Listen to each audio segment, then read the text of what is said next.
Welcome to the next breakthrough with Sean Campbell. This is the show where we explore the people, the ideas, AI innovations, and leadership shifts that are shaping what comes next in business. So today's conversation is about how AI is changing the way companies go to market, how they build trust, how they forecast their sales and their revenue and make better decisions. We're now seeing AI reshaping the entire revenue engine, from how buyers research solutions to how teams generate demand to how leaders separate real pipeline from wishful thinking. To explore this, I'm joined by two guests who bring complementary perspectives.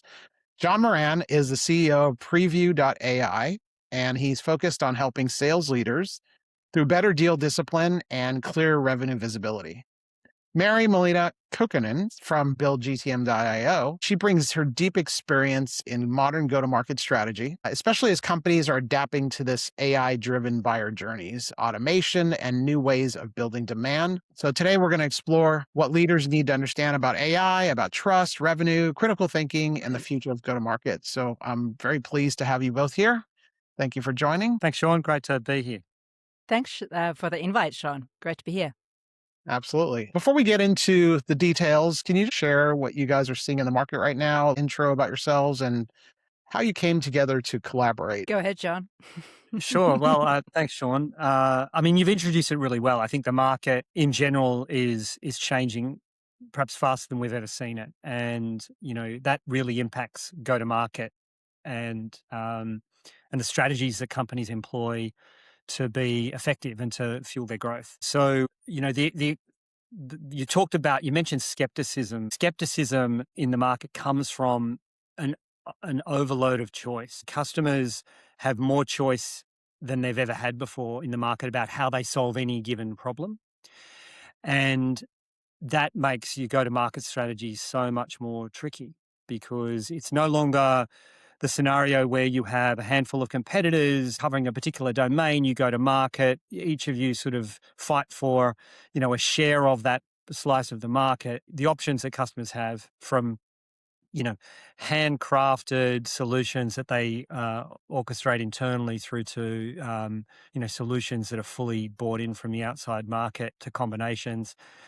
That multitude of choice just gives customers hesitation and that skepticism you talk about. They really don't want to make the wrong decision. They have FOMO. My philosophy and what I'm seeing in the market is that companies that are doing better see their go-to-market as a differentiator. They see the way they execute.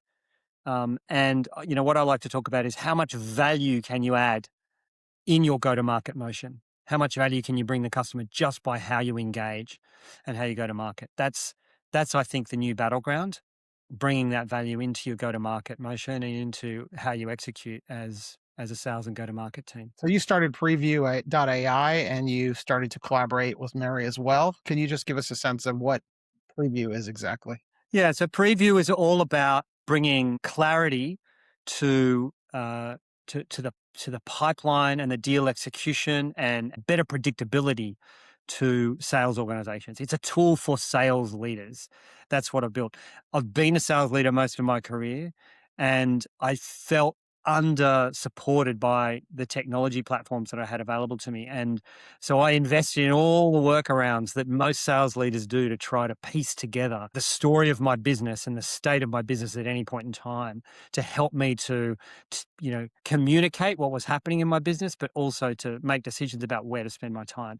And so Preview is a solution for that. It's a tool to help automate the life of a sales leader. Meri and I have known each other for a couple of years now, and we've always had really interesting conversations about go-to-market. And we decided to formally join forces as partners because we both felt like there was some insight that could be gained from doing some formal market research. With our shared ICP, we both talk to and target sales leaders as our primary customers. And so we decided to join forces and go and find out a little bit more about what their experience is. And so that's why we've come together.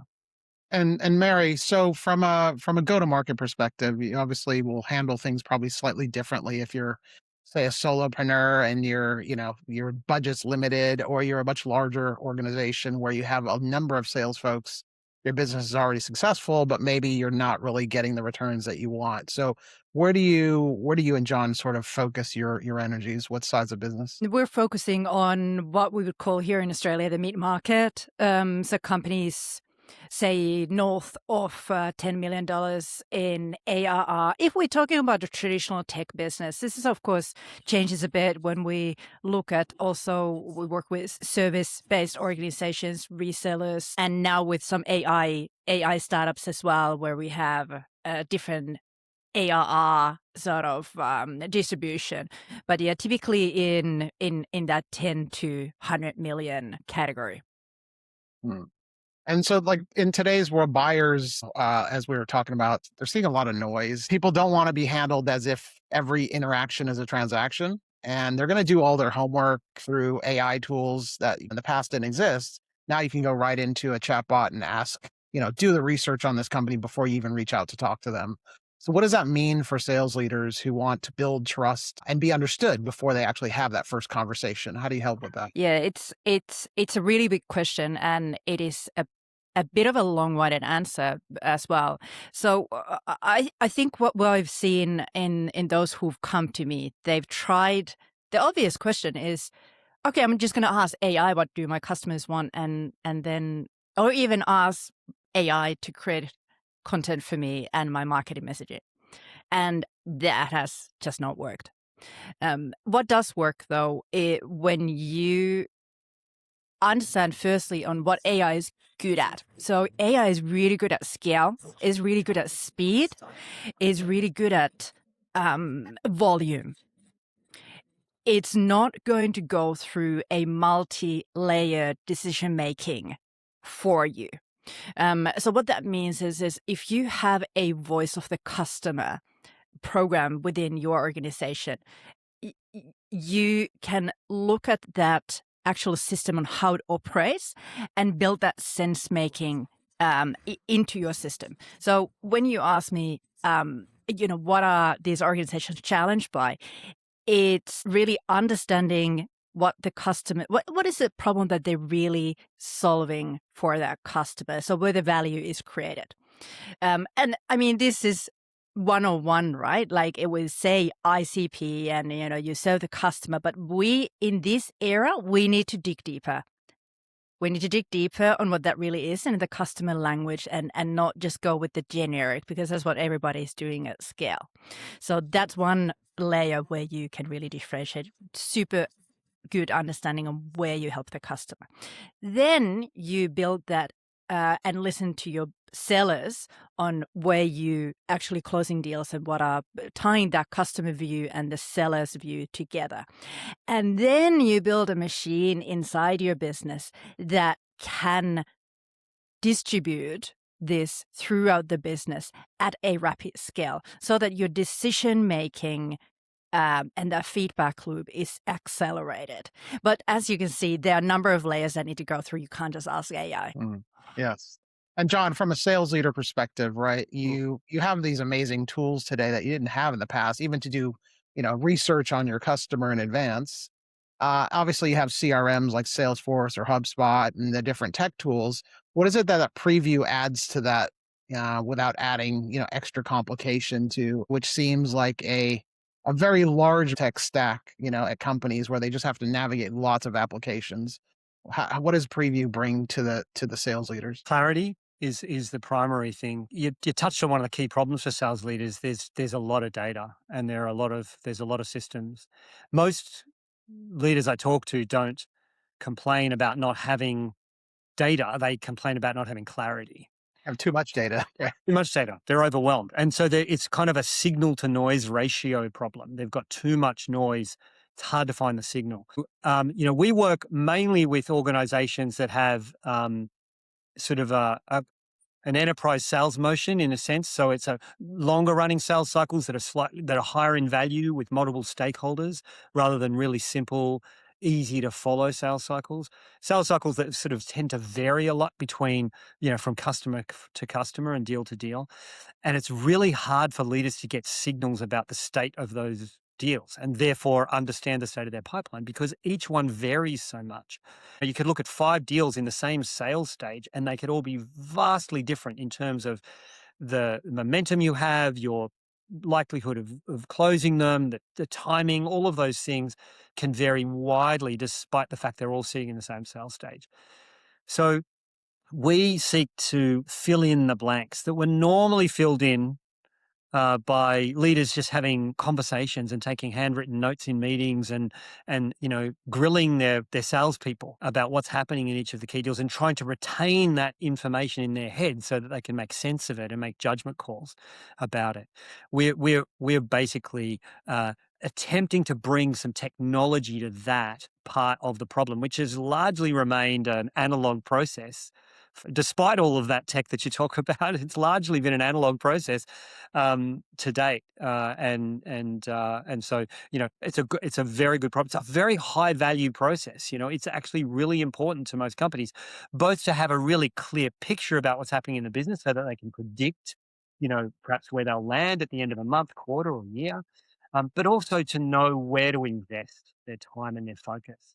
We want to free up all of the time that's spent in that analog process and allow the leader to spend that on much more high value activities. In most CRMs, you're obviously relying on the salespeople to actually enter in information and you hope it's accurate and you hope they do it on time.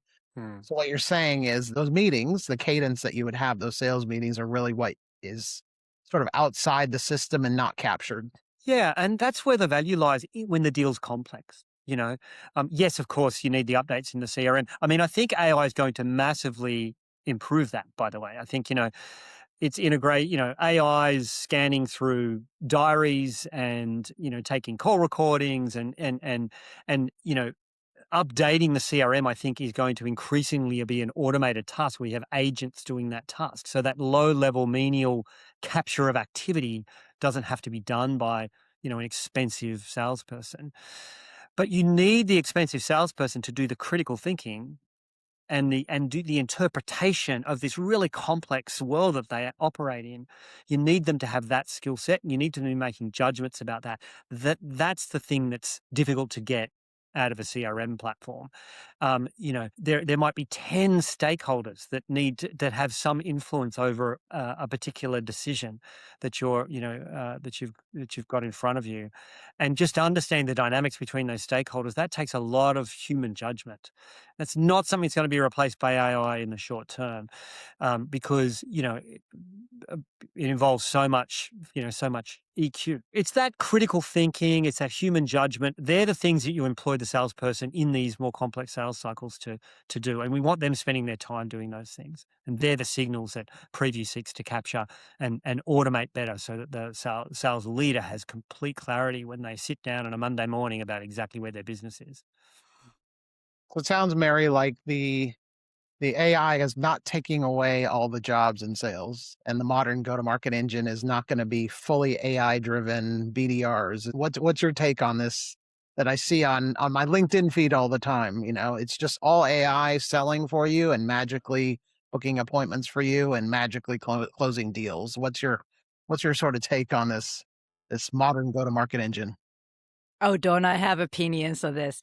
Look, I think what is good to understand there in the background is that the current LinkedIn, social media, the media cycle, it is 99.9% dictated by these major vendors.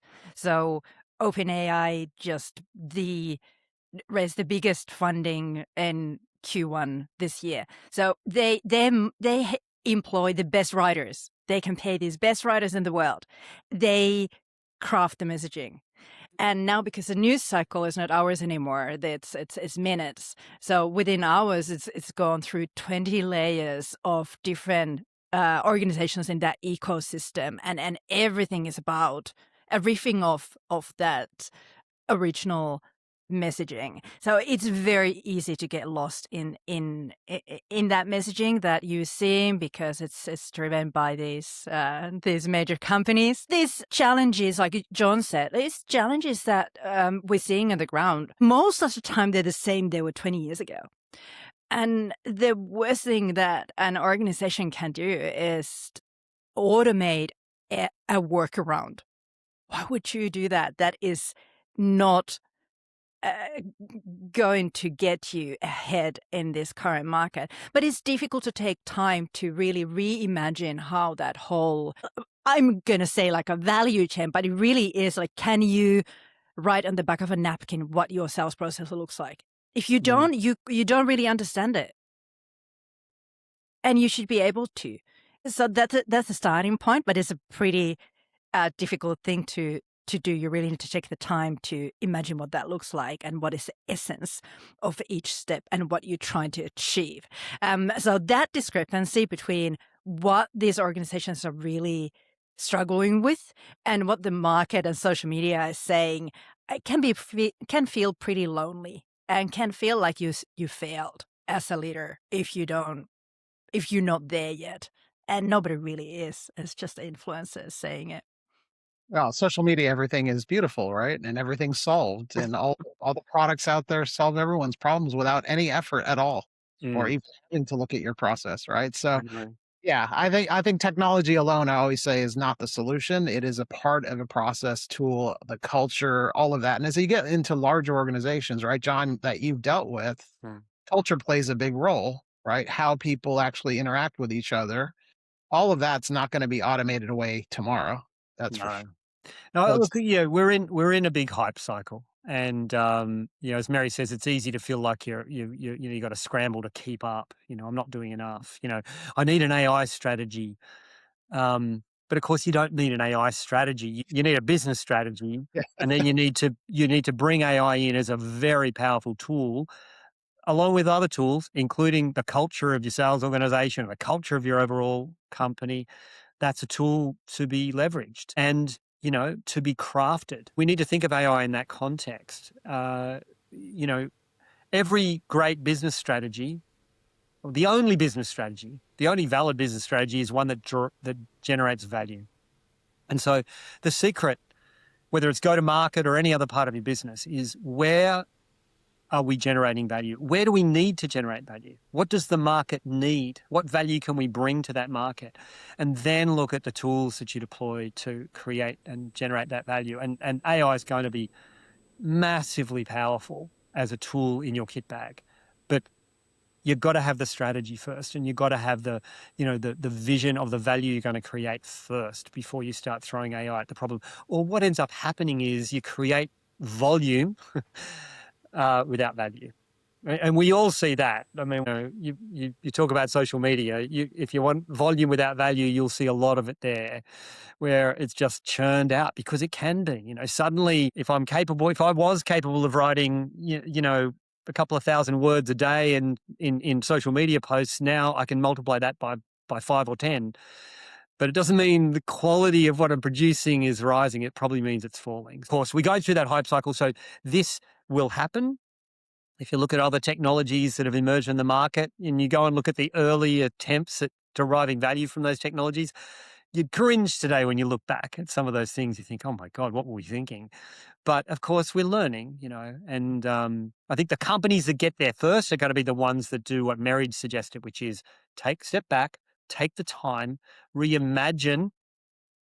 With all of these other possibilities now available to you, reimagine how you're going to bring that value to your customers in that market, and then deploy those tools really, really carefully and really deliberately into that value chain. And those are the companies I think that are going to get there first or earliest. So it's really about understanding what your process is, right? From the get-go, whether it's a go-to-market process, a sales process, an operational process. You have to look at these things with sort of like fresh eyes and say, okay, where could I automate? Where does it make sense to have that customer human interaction?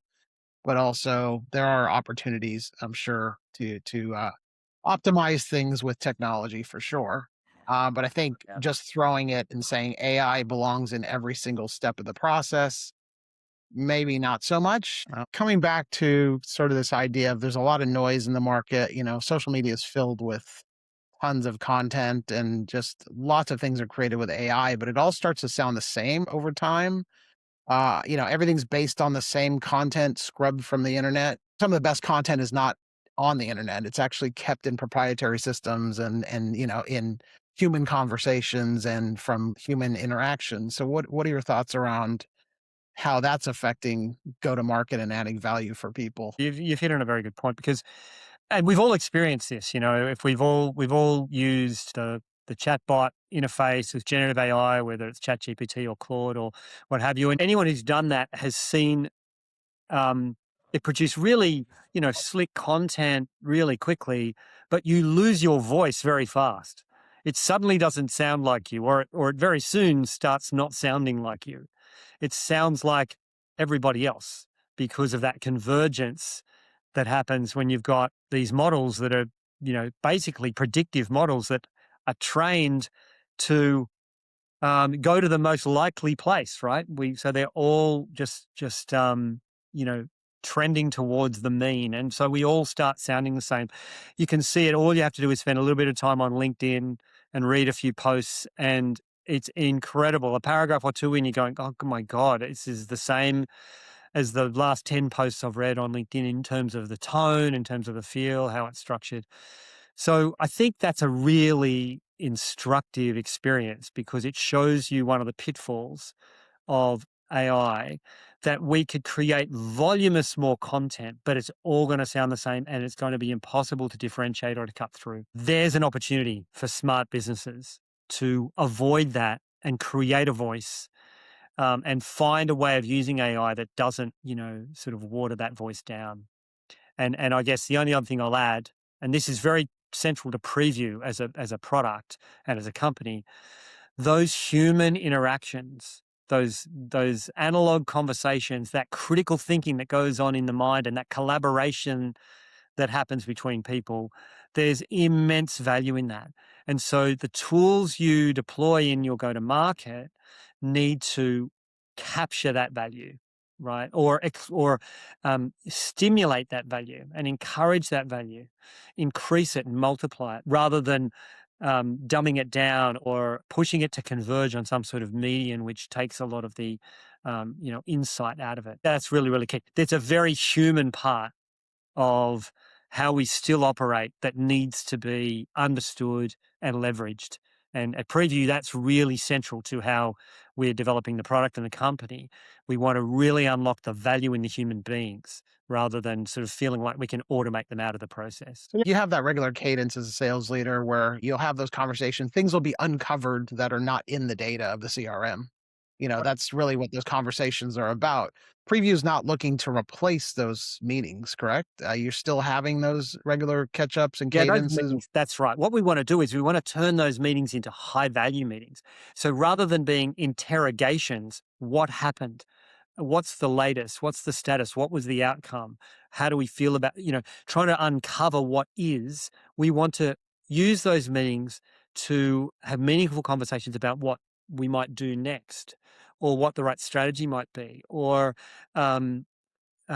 forward looking, productive things which are going to move the needle on an individual deal or on the business overall. That's where the value really lies in those meetings. That's what most sales leaders would prefer to spend more time doing, rather than simply trying to understand what is today. We want to unlock that. That's, to me, the central piece of value we want to create as a company. From a marketing perspective, Mary, how does this change with AI? The ability to create content so quickly. Yes, we have to avoid the blandness we talked about, but how does this then feed into what John is doing? How does that the marketing folks support the salespeople in this new way of sort of working? And I'm having thoughts about what John just said, because when we say AI slop, what is it created on? It's created on the back of 15 years of what we called content marketing. It's just a corporate jargon that we've been polluting the internet for the last 15, 20 years. Anyway, so that's how it's created. And yeah, just don't do it. Just don't do it. And there's a real opportunity right now to bring these real customer conversations. We're all using recording tools. So bring that customer's voice verbatim to your marketing. And through these conversations, listening to the client and listening to the people who are customer facing, there's a super great opportunity, but you need to use it right and capture the essence and not the blandness. So I'm looking at marketers. We always said marketers and salespeople should be joined at the hip, because if you're not working towards the same goal, what are you doing? But even more so right now that you're going to be joined at the hip, and if you are inconsistent in terms of how you message and position yourself as a brand and how individual sales reps position themselves, that's just not going to fly. And again, like tying back to what John said earlier, there are so many opportunities to like different options to solve the same problem, completely different avenues, not just different vendors doing similar things. So yeah, being able to capture that customer language, I think, is a great great opportunity. Someone said to me recently that the problem in an organization starts when you bring in professional managers. And I can relate a little bit.